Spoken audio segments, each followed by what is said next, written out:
Shalom saudaraku, seorang seniman tidak pernah menyerah dalam menciptakan suatu karya.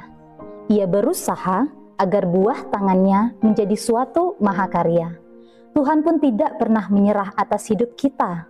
Bagaimanapun hancur dan rusak hidup kita, Dia selalu punya cara menjadikan hidup kita indah pada waktunya. Dalam bacaan saat ini, Nabi Yeremia diutus untuk menyuarakan suara kenabian di tengah bobroknya hidup moral dan spiritual umat Israel. Allah menuntun untuk melihat pada seorang penjunan. Ia menganalogikan bangsa Israel sebagai bejana dan dirinya sebagai tukang periuk. Dari tanah liat dibentuklah bejana.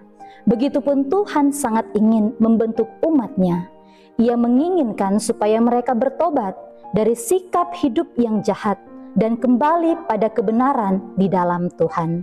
Meski dalam proses, ada kalanya bentuk yang tercipta tidak seperti yang direncanakan. Penjunan tidak serta-merta membuang bejana itu, melainkan ia mengerjakannya kembali hingga jadi baik menurut pandangannya. Saudaraku, demikian proses hidup kita. Banyak kali ditempa dengan pergumulan. Allah bekerja melalui banyak peristiwa, baik itu menyedihkan dan menyesakkan, rencana yang berantakan, harapan yang pupus, proses hidup yang terasa menyakitkan. Kita pernah atau sedang merasa gagal dan rusak, layaknya bejana dari tukang periuk. Tapi kabar baiknya, kita masih di tangan Tuhan, Sang Penjunan Agung. Dia membentuk kita dengan kuasanya, Dia merancang kita sesuai kehendaknya. Maka percayalah, semua gumul itu bukan untuk benar-benar menghancurkan kita, bukan karena Ia tidak lagi mengasihi kita, melainkan karena Ia mau proses turun dan naik dalam hidup semakin mengokohkan iman percaya kita kepadanya. Allah memang penuh belas kasih, tapi Ia pun tidak mengenal kompromi terhadap dosa. Jangan keraskan hati ketika ditegur karena dosa.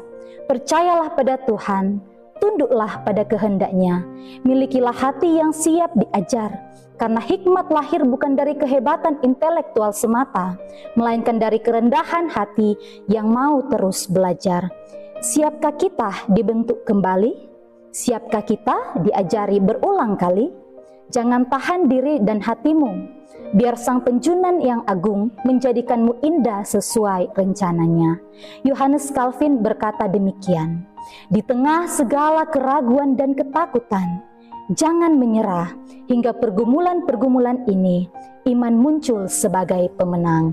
Kiranya Tuhan tidak memalingkan wajahnya atas kita, melainkan menyinari kita dengan wajahnya dan memberi kita kasih karunia.